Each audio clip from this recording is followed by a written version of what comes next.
Good afternoon, ladies and gentlemen. I'm Marilyn Reynolds, and I work here in the center. I'm representing our administration today.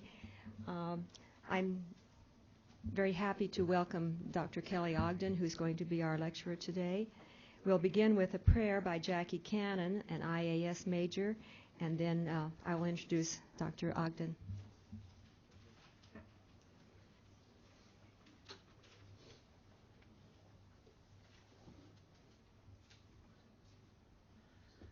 Our Father in heaven, we're grateful for this beautiful day, and we're grateful for the opportunity we have to come today and listen to the speaker. We're grateful for the opportunity we have to receive an education here at BYU, and we ask you that we will take the opportunity to learn and that we will have thy spirit with us. We're grateful for this day again, and we say this in the name of thy Son, Jesus Christ. Amen. I do have a few announcements to give you first, however. There's a lot going on in the center and across campus this week and next week that you need to be aware of. Today in this room at 5 minutes after the hour, John Reese will discuss water and land issues in Israeli-Palestinian conflict. Tomorrow at 11, there are two items of interest. First, in this room, the book of the semester faculty panel will discuss the major ideas of the just war against terror, the book of the semester. And second, tomorrow in 3714 Harold B. Lee Library, lecture, What Future for the Palestinians? So if you're interested in these today, you'll probably be interested in those also. Friday at noon in 2084 JKHB, there will be a lecture entitled U.S. Policy in the Middle East. Next week, at this hour, there will be no lecture in this room. Instead, we would like you to attend one or both of the lectures the following day, on Thursday. The first one is the Book of the Semester lecture at 3 o'clock in the Harold B. Lee Library. We're very excited about that lecture, where the author will come and discuss Just War Against Terror. And at noon in 2084 JKHB, the ambassador from Argentina to the U.S. will speak. So we've got some exciting things going on for you, and hope you will be able to attend as many as possible. And now, we're so pleased to have Dr. Ogden with us today to share his knowledge of the BYU Jerusalem Center. He has spent over 14 years working in programs in holy places. He is in a unique position to share the miracles that took place establishing the Jerusalem Center for Near Eastern Studies. In addition, he has guided students on field study trips, and I wished I'd been there 2 or 3 times, through Israel, the Sinai, Egypt, Jordan, Turkey, and Greece. My life's desire is to go to Egypt, and to Israel, and I'm afraid I might have missed it. Dr. Ogden has graduate degrees in English, Spanish, International Education, Hebrew, and Middle Eastern Studies. He has delivered numerous short scholarly papers in the U.S. and abroad, and has authored or co-authored several books, including The Eternal City, Discovering the World of the Bible. He has served on gospel doctrine writing committees, and among his many church callings has been the president of the Jerusalem Center branch, or the Jerusalem branch in Israel, branch president at the MTC, and president of the Chile Santiago Eastern Mission. And we extend a very warm welcome to him. He was so gracious to come today and be with us.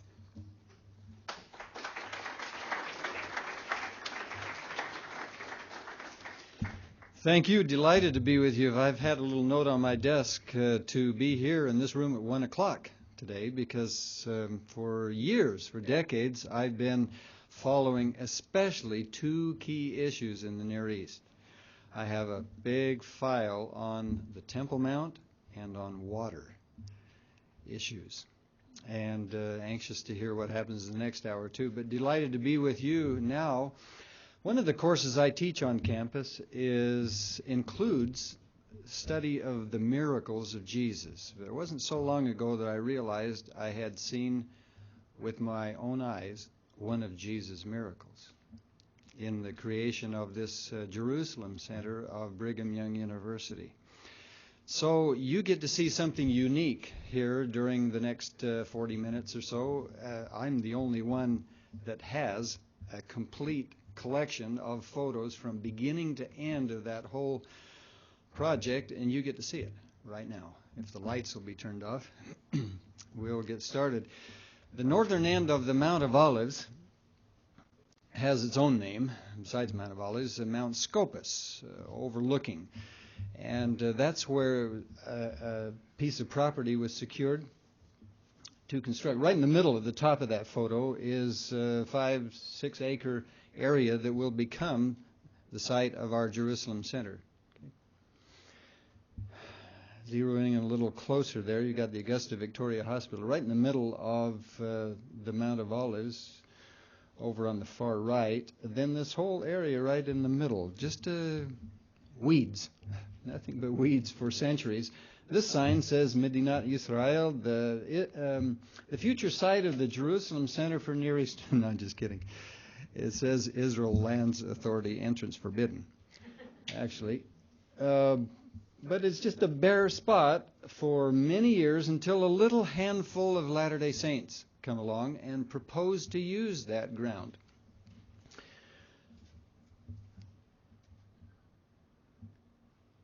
There's the groundbreaking. That's my son. Just barely missed the Dome of the Rock in the background with that swing. But you can see from this vantage point quite a panoramic view out over the city of Jerusalem. Kind of a prize piece of real estate there overlooking the whole city. That's the group. This is August of 1984 when our student group under the Patches, Bob and Adonna Patch, were leading one of our smaller student groups at the time, but we got a hold of the biggest bulldozer we could find in the state of Israel to start moving earth at that site.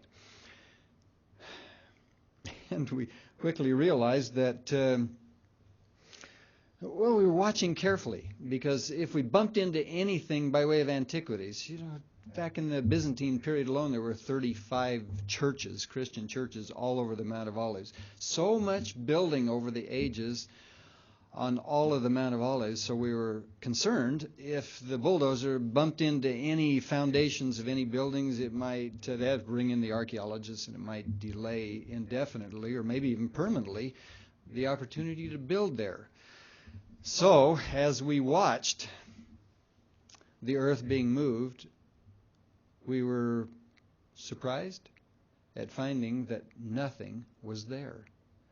There hadn't been on that particular site anything there in all of antiquity, leading to a conclusion eventually that the Lord preserved that site for this particular structure in the last days. Now, this is the first scaffolding going up. It's the first part of the wall going up all over around the site, over 5 acres, to keep certain people in, certain people out. Now, I was impressed as the bulldozer cut away every square foot. The designers knew, they had laid it out on paper, they knew exactly what to build where, all this meticulous work. And as they cut away this, now this is going to be an 8-story structure, but not 8 stories straight on top of each other, but terraced down the hillside. And one question that came up, we don't know about earthquakes before they happen. Right? In all of our scientific sophistication, we still can't tell exactly when an earthquake is going to happen, but we've known an earthquake that's going to strike that mountain for over 2,500 years. Written about by the prophet Zechariah and others that someday the Mount of Olives will cleave in twain, it will be divided. And so I asked the foreman, the construction people there, not facetiously, but seriously, what are we doing to secure our center knowing that we're going to be moving someday? So you're looking at the answer to that. These are pile drivers, and there are over 400 micropiles sunk 35 to 50 feet into the earth at precise, regular intervals on all levels of the center. That's one of them. So that when it does move, we'll be moving together. I mean, after all, our students are going to have front row seats to the second coming. We don't want to lose anybody there if we can get students back there. So we want to make sure our building remains intact, so it's very stably built.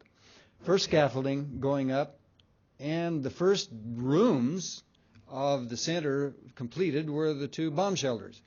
By Israeli law, there has to be space for all the people that reside, work in a building, in any public building, in case they have to dash into a bomb shelter. So the bomb shelters were built. They've even been used already. In the first Gulf War, some of our few administrators and faculty that were still there had to put on those funny-looking gas masks and spend several nights in the bomb shelters as the Scud missiles went flying over them.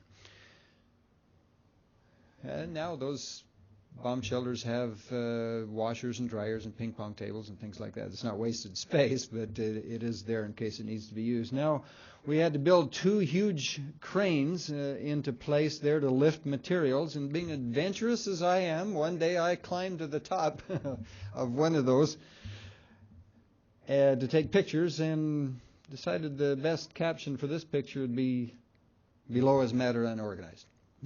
Yeah. It was a mess for the first many months of all the materials. It didn't look so nice, the site, but there was a lot of building activity going on there. Now you're going to see a number of pictures from this angle. This is from the south, looking northward toward our huge construction project. The buildings in the background are part of the complex called the Hebrew University of Jerusalem. It has 2 campuses. Don, you studied here, didn't you? In those very buildings. Hebrew University is 16 to 20,000 students from all over the world that study there, and this particular property that we're building on was zoned when the Israelis took it in the Six-Day War for some public educational institution. They didn't entertain the requests of any group for over 14 years until this little handful of Latter-day Saints come along and proposed to build a university center right next to their university center. They liked the idea, and they liked knowing us as a people. They like what we build, what we do around the world, so they eventually approved those plans. But so we're right next to the Hebrew. This is 3 or 4 minutes walk to the north, where the huge complex of Hebrew University is. Okay, with all this visibility came some opposition. Now there's our president. At the time when all this was taking place, he visited, he and Elder Faust, Elder Hunter were the main authorities, coming at least once or twice a year to visit with important people in the government, university officials from the Hebrew unit, and signing papers and all. So with the visibility came some opposition. Did we really think we were going to build something so big and important and nobody raised any objections to it? That just doesn't happen in our experience. So, yeah, there was some serious opposition mounted when people started finding out who it is that's building on the Mount of Olives, on Mount Scopus there. And the cry went out, the Mormons are building a missionary center. Now, most people in that land had never even heard of a Mormon. They had no idea who Mormons were. But their brothers in New York, New Jersey, they know who we are. They know what we do. They know, they're well aware, that we are the number one fastest Christian fastest growing proselyting group in the world. And so they immediately assumed that we were building a missionary center there in that place to bring in our lovely, clean-looking young people, to train them to be missionaries and go out and convert Jews. Now, that's one of their least favorite words in the English language for Jews, convert. The idea, Jews in general, even if they're not religious, most Jews are a-religious, but they still consider it very anti-Semitic. In a sense, we're saying you're not good enough being Jewish. We've got to convert you to be something else. So they don't like any kind of, not just us, but any kind of Christian proselyting going on in the land. So their assumption was immediately that we were building a missionary center, which we were not, of course, just an educational facility for our people. But they started staging all these big protests in Jerusalem and all over the land. They were sitting there at the Western Wall. In fact, on the Tisha B'Av, that's the day by tradition among the Jews where both temples, interestingly, were destroyed.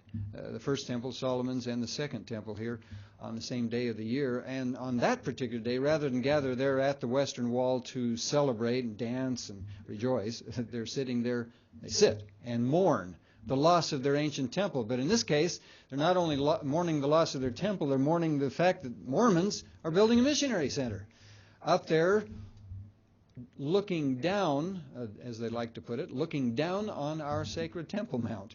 So their claim, and they protested a number of times. Here they are standing out by Mayor Kolek. More about him shortly, but Mayor Teddy Kolek, one of the most famous mayors ever in the history of the world. For over 27 years, he was mayor of Jerusalem, and was a strong defender of our cause, that we had a right. He sees Jerusalem as a pluralistic place, that every group has a right to be represented with their building, their institutions, in the holy city. And he defended our right to be there with an educational facility. And he got a lot of letters written to him from all over that land, but all over the world, from Jews wondering what he was doing supporting the Latter-day Saints and building what they said was a missionary center. See, they've got all their placards, their posters. Every day for weeks and weeks, they would stand outside his office protesting. Here they are in Mea Shearim. This is one of the Orthodox quarters. They gathered by the thousands one day. They said they were going to blow 1,000 shofars and bring down the walls of our Jerusalem center, just like Joshua had brought down the walls of Jericho. But actually, they only blew 4 shofars, these little ram's horns, into microphones. They were loud, piercing. So I went over with a friend. They didn't know who I was at the time, so I just mingled freely among them and took pictures of what was going on. For a time. Now they even decided that if Teddy Kolek's going to be such a friend of the Mormons, why doesn't he run for mayor of Salt Lake City? So they plastered little stickers like this all over cars, hundreds of cars all over Jerusalem. We saw them for months. And so much publicity. In the end, we actually had to hire a professional clipping service to gather from the Hebrew and English press in that land and from all over the world to keep track. This is important for our history, what was being said, positively and negatively. And in the end, there were about, if you can see my hands here, about 11 thick volumes that are now in the archives. Some of it not accessible, but some of it is accessible, published, or it's public information. All the things that were being said all over the world. Here's one of the headlines from a Jewish paper.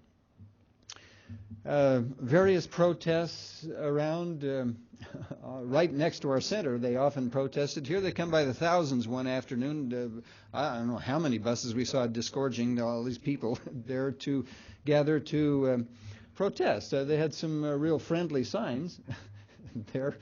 And this one, the only place in Israel for Salt Lake City is Sodom. Well, and they had some rather inflammatory speeches they were giving against what they thought we were doing. Okay.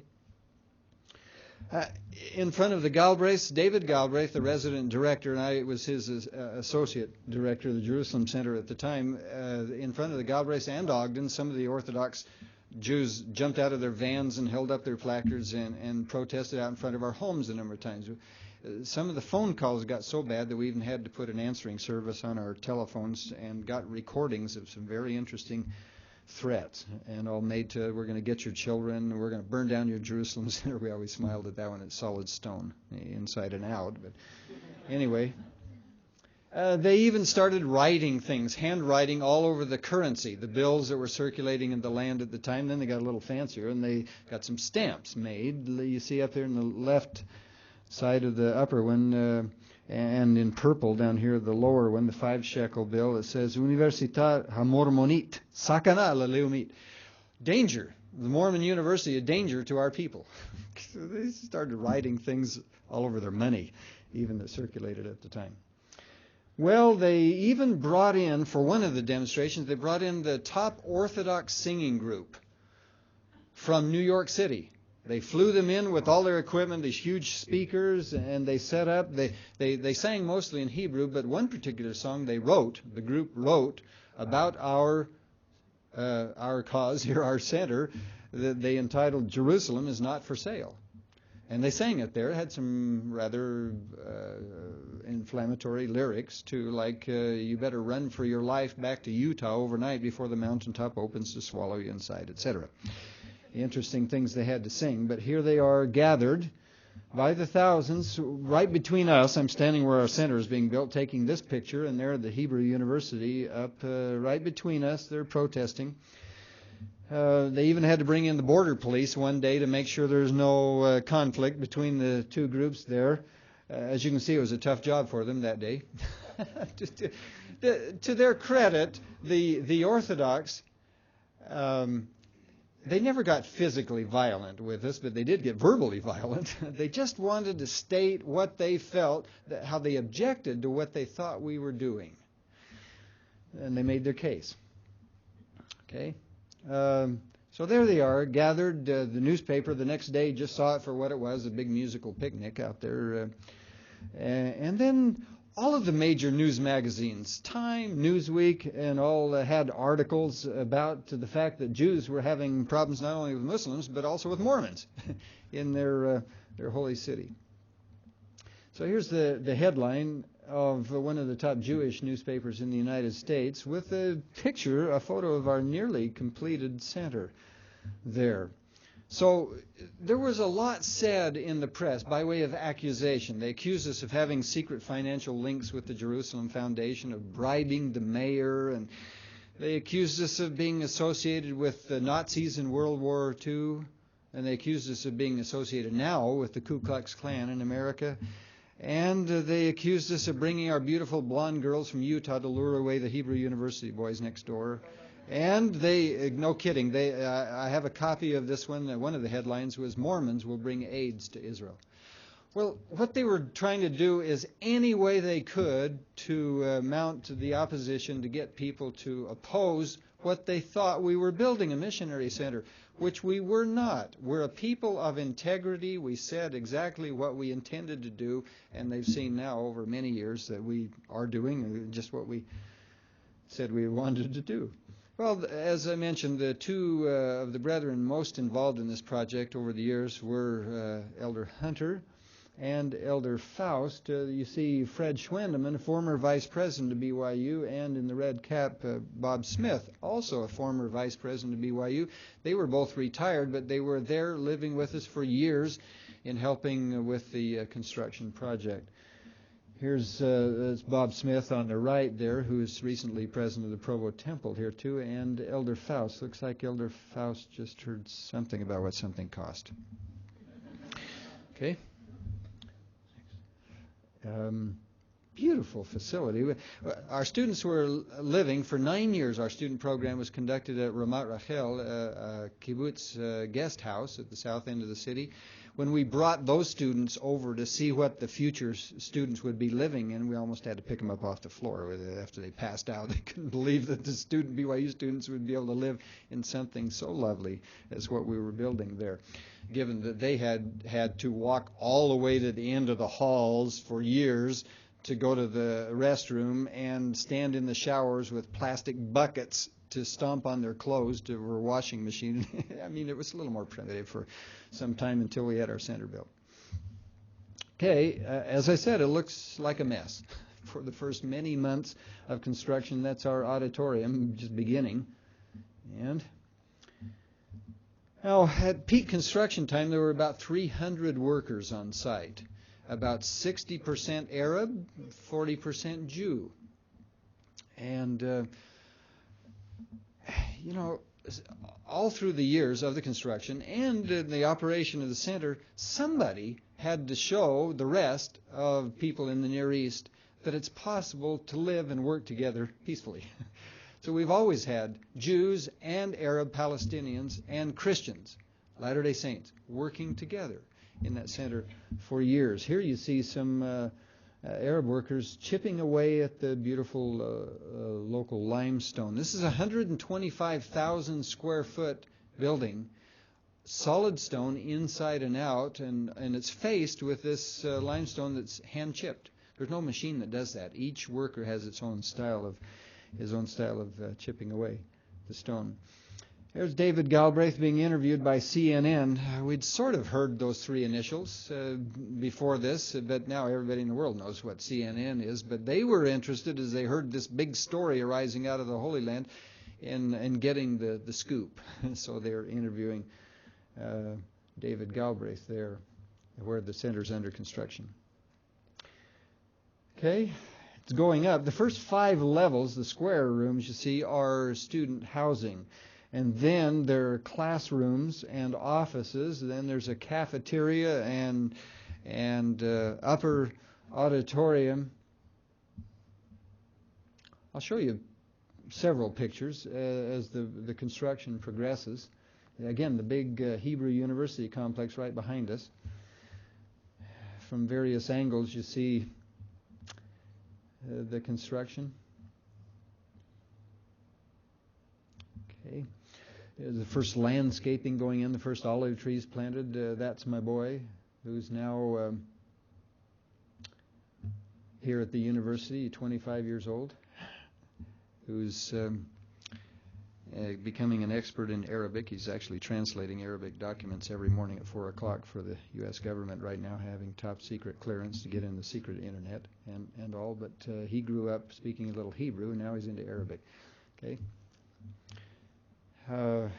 Again, the landscaping. There would eventually be beautiful biblical gardens all around, $1 million worth of beautiful gardens. For a person such as I, teaching the history, geography of the land to the students, to just indicate to them, well, look out the window and see date palm trees, the vines, the figs, the pomegranates, everything that can grow at that elevation is growing right outside the classrooms. It's just a beautiful, well-manicured garden area, biblical gardens. Okay. Here's the group in a blustery March morning of 1987 that actually got to move into the center before it's finished. But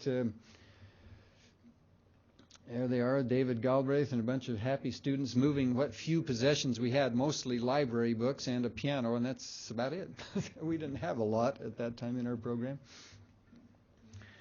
Here's a picture from the uppermost level, the 8th level up. You can see my zoom lens brings the Dome of the Rock much closer than it really is, about a half a mile away. That's the Dome of the Rock, the Gold Dome. I call ours in the foreground the Dome of Rock. But it's a little dome theater where presentations can be made. So that's the uppermost entrance of our center. And there's the name at the entrance. And here's that most famous mayor in the world, Teddy Kollek, who interestingly some years later, after he's not a mayor anymore, in his, what is he, Haas, now 90, in his mid-90s? What a great soul. He was brought here and given an honorary degree at Brigham Young University for his role in this, but he didn't set foot on this property for about a 4-year period while it was under construction for political reasons.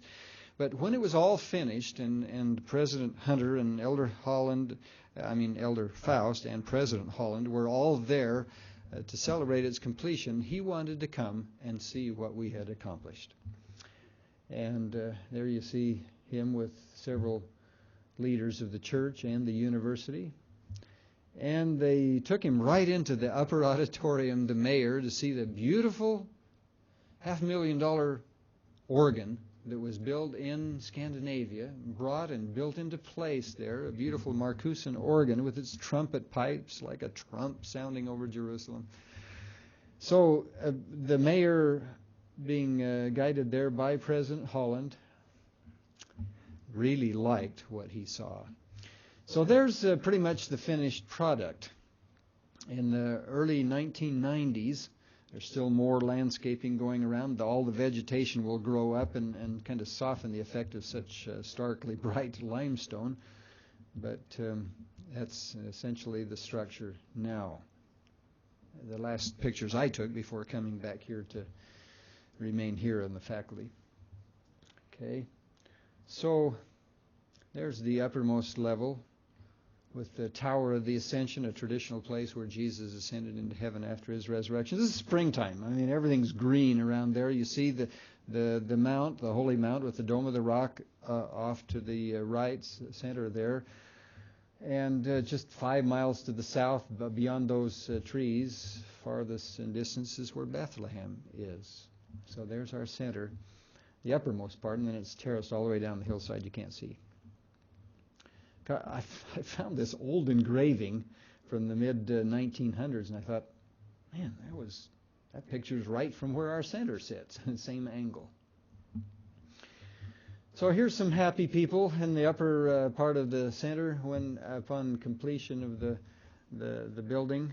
I'm there on the left, the nonconformist, as you can see, and Elder Faust, and David Galbraith, and Dan Hone, one of our great administrators of travel study over many years, and President Hunter is obviously happy about the whole thing, and Bob Taylor on the far right, who is the director for many years of travel study, responsible for tens of thousands of Latter-day Saints having an experience in that land. It was his dream, he and his wife, the dream to have someday, finally, our own study center at that place, and he saw it accomplished before he died. Okay, just so you don't think that we only have a big building there and that's all we do. It's a full study program with the students experience for many, many years. And it's been too long now, as the old psalmist wrote, pray for the peace of Jerusalem. Shalu Shalom Yerushalayim. Pray for the peace of Jerusalem. We need peace to be reestablished there so our student programs can recommence. It's a tragedy. 1,000 students a year are not being able to go and have this life-changing experience now. It's just too long. We need to get things resolved over there. But it's a marvelous study experience, a full, bona fide study program, but also travel, 12 to 13 field trips all over the land. Here we are on top of Mount Sinai. We always had 3 to 4 hour testimony meetings right on top of that sacred area. And one day we even had a special guest showed up with his Ten Commandments tablets. We decided I mean, look how barren that is there. We decided that the miracle wasn't that the bush was on fire. The miracle was that there was a bush. It's very desolate terrain around there, the mountainous desert, which is Sinai. Okay, so here are our students shouting out the blessings back and forth at ancient Shechem. And sitting here in the ruins of Dan, where Jeroboam set up a golden bull for the Israelites to worship, sitting right in the ruins of that very structure. Here we are studying the book of Amos, 9 chapters of Amos. I did my doctoral dissertation on that, so we're studying for hours. Those 9, looks like they're only Arab boys I'm teaching, but there are some students in there too. Right on site, where Amos lived. And here we are studying Jeremiah's teachings, just an hour's walk from where our center is, where Jeremiah was from, a little village of Anatot. And we're out in the shepherd's fields remembering that greatest birth in the history of the world. No matter what time of year it was, we always went out there and sang Christmas carols. On Christmas Eve, especially April 5th, or the traditional Christmas Eve, we'd always be out there with groups of students and tourists. Here we are studying teachings of Jesus in a little synagogue in Nazareth. And at Capernaum, where Jesus did more teaching, more miracles than any other place in the country. And also at Chorazin, a couple of miles away up into the hills. And we'd always get on a boat. Every tour group and the students would always get on a little ship and sail out there, get out in the middle of the lake. We'd cut the engines and sing Master, the Tempest is Raging, even if it isn't. And study the scriptures right there where all those sacred events took place. And this is a final exam for the folk dance class on the ancient theater that Herod built over 2,000 years ago along the Mediterranean. Okay, those round dances are a lot of fun, but they got to do something by way of a final exam. Then back in Jerusalem, we'd walk through tours. We'd have a tour, a day or so to get around to all these holiest places the last week of Jesus' life. We'd take several days, 2 or 3 days, to study in detail on site in the upper room in Gethsemane and Okay, well, here's one of our Arab professors for a couple of decades, Nafez Nazal, teaching the Palestinian point of view of the conflict there, filling the students' heads and hearts with some emotion and some details of his side. And we'd have an Israeli come in and teach the Israeli side of the conflict. And boy, it would be, they'd really learn a lot through these first-hand experiences there.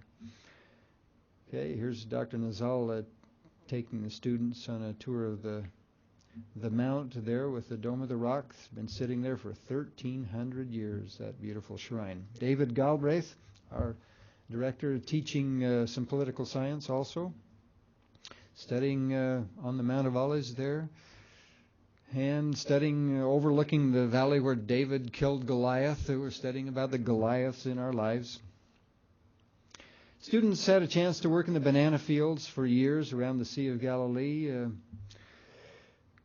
Those banana knives are kind of dangerous. They give them these old yucky clothes because banana stains are permanent, so they wear these grubby-looking things to trim the banana plants to grow one bunch of bananas. So the students do look dangerous with those things, don't they? Okay. Picking grapefruits. This was hard work. Some of those students had never worked so hard in their lives, and they were just bushed at the end of a few hours of work out there in the fields. It was good for them. One of my favorite things over the years was to walk in the footsteps of the prophets and footsteps of Jesus. Just walk through the biblical stories. We did 35 to 40 long walks over all those years, including walking in the footsteps of Joseph and Mary from Nazareth to Bethlehem, 92 miles. We walked from the Sea of Galilee to Jerusalem, 100 miles. Jesus did that back and forth 4 or 5 times, at least we have in the accounts of the Gospels. And our longest one was from Jerusalem to the Red Sea, the Lehi trek we called it. That's 200 miles. We did it in installments. We didn't have the luxury of that much time to do it straight, but in 20-mile segments, here we are walking through the Judean desert. We did this walk about 4 or 5 times. The Good Samaritan route, from Jerusalem down to Jericho, about 17 miles through desolate terrain. Here's the group that walked from Nazareth to Bethlehem with me. And, there's so much you can learn by just a first-hand or first-foot experience in the land. For example, look at this terrain here. We read the first chapters of the Book of Mormon, for example, and we think, Laman and Lemuel are just chronic complainers. Murmur, murmur, murmur. They didn't have anything good to say. Well, if you had walked 200 miles in that kind of terrain, you might have a feeling of murmur too. The amazing thing isn't that they murmured so much, it's that Nephi and Sam didn't. So much faith because walking through that kind of terrain, especially from the Dead Sea to the Red Sea, that is really some of the most barren stretches on earth. That's a long way. You get to the Red Sea, establish the base camp about 50 miles beyond that, and then Dad has a revelation. You got to go back to Jerusalem and get some plates. Dad, couldn't you have had the revelation before we left Jerusalem? You got to go all the way back 250 miles, get some plates, not knowing how they're going to get them. They got the plates. And then all the way back down, that's another 250 miles. This is 3 times 250 miles through that. They got there rejoicing. Dad had another revelation. You got to go back and get some girls. We don't hear any murmuring about getting the girls, but they went back again, and then all the way back down to the tent of the Father, 5 times 250 miles. Oh, now the story becomes a little more vivid. Yeah. So, anyway. Students, we got them in the water wherever we could. Students love water. In the Med, the Dead, the Red, Galilee, just get them out there swimming. Doing some archaeology work, some excavation in a part of ancient Jerusalem here. Okay. And lots of service projects. Not only lots of study, lots of travel, service in the Jerusalem branch, but students would want to spend hundreds of hours, many hundreds over the years, with the orphanages out in Bethlehem, just trying to make these little children happy. Little children had no parents, just to play with them, make them happy. So much good that our students have done over many years. Okay? So much time for introspection, an opportunity to step back, and they only take a suitcase or 2 with them, leave everything behind here in the Western world, go there, and all those experiences, think about how their life is going, and then when they leave Jerusalem, just leave everything and just take a little bag for a week or 2 around the Sea of Galilee, just studying Jesus' teachings there. That is life-changing. Yeah. So much can happen by way of feelings impressions in those places that are sacred in Jerusalem, like a tomb, like Jesus' tomb would have been like. But some of you will recognize that face. It is Eve in one of the temple films. She was one of our students in Jerusalem there. Okay. Now, mostly you've seen my pictures. I'm going to show you a few pictures now to conclude of professional photographers have taken. This is the name of the center in the 3 languages used there: English, Arabic, and Hebrew. If you can't read the bottom 2, it's because you're not reading from right to left. That's how those 2 are read. Okay? Here's an amazing photo. Talk about holy real estate.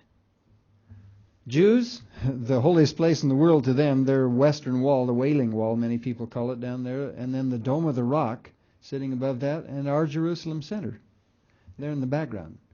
Jews, Muslims, and Mormons, all there in one picture.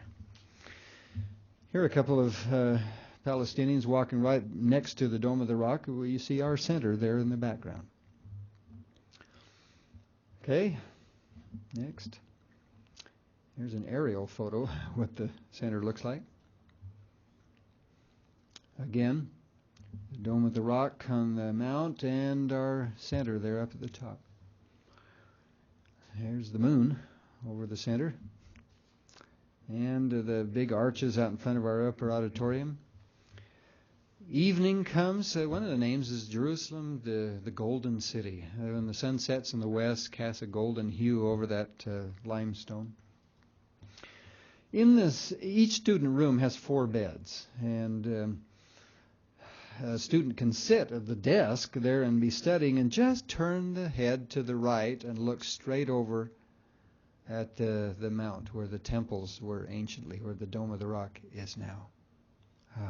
They're just an unparalleled setting for study.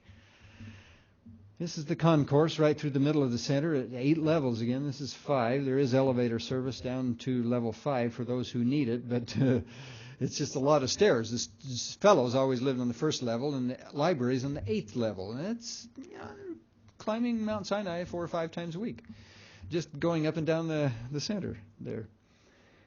Cafeteria, eating meals inside, or a little plot of ground outside looking out over the city.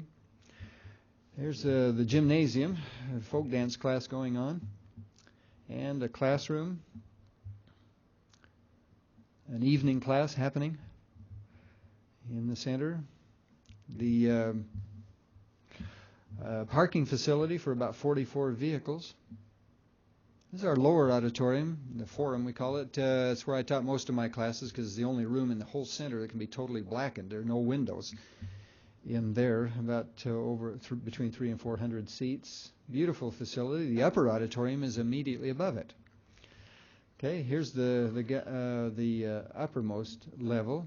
Beautiful teakwood doors leading into video rooms in the upper auditorium and control center, the library in the evening there. Okay. We have a library. Well, next picture. The library is just 10 to 15,000 volumes. It's nothing like 5 or 6 million volumes like our Lee Library here, but it's a good biblical studies, Near Eastern studies library there. How'd you like somebody to hand you about $15,000 just to go buy books? That's what I got one time.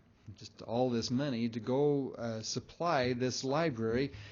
Boy, did I have fun. That's hard work, spending money, buying that many books, but an excellent library we have there. The upper auditorium, the organ pipes in the background. It has glass on 3 sides. There are the walls. And go ahead. There is no room in the state of Israel quite like this beautiful room. In fact, there may be no room in the world quite like this room, our upper auditorium. Organ in the background, but all the rest surrounded by glass walls to preserve the view out over the city. Okay? One more. Oh, there's the organ. And next, Robert Kundick. There's no promotion for a tabernacle choir organist when he retires unless you're called to Jerusalem for a year and a half with your wife to help host groups that come in there. He knew how to open up those organ pipes. Okay, Tabernacle Choir singing right there in our Jerusalem Center auditorium. When your evening comes to the Jerusalem Center and nighttime. Now, the last few pictures I'm going to show you are accompanied by a beautiful song, sung by one of our written and sung by one of our Jerusalem students some years ago. Diane Homestead Benson is her name. So you'll see these last pictures with this beautiful song of healings for Jerusalem.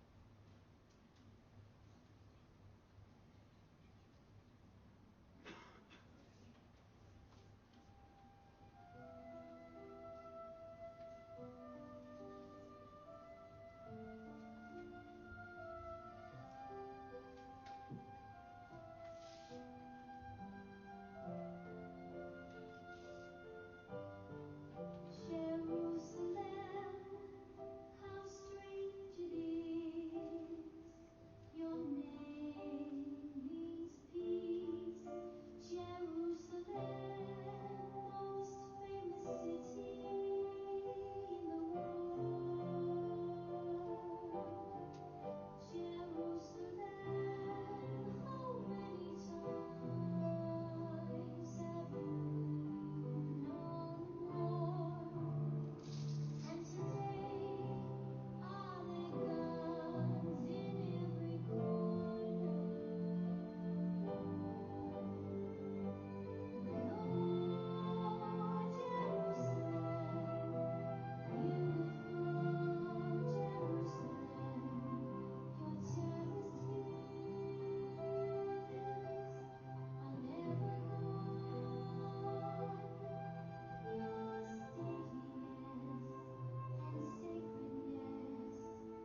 So there you have it, the miracle of the Jerusalem Center for Near Eastern Studies. If sometime you wanted to have someone else you know see that, the university just officially recorded that whole presentation. It's on DVD in the Lee Library's Learning Resource Center. Thank you for being here. I hope you enjoyed learning something wonderful that happened years ago in the Holy Land.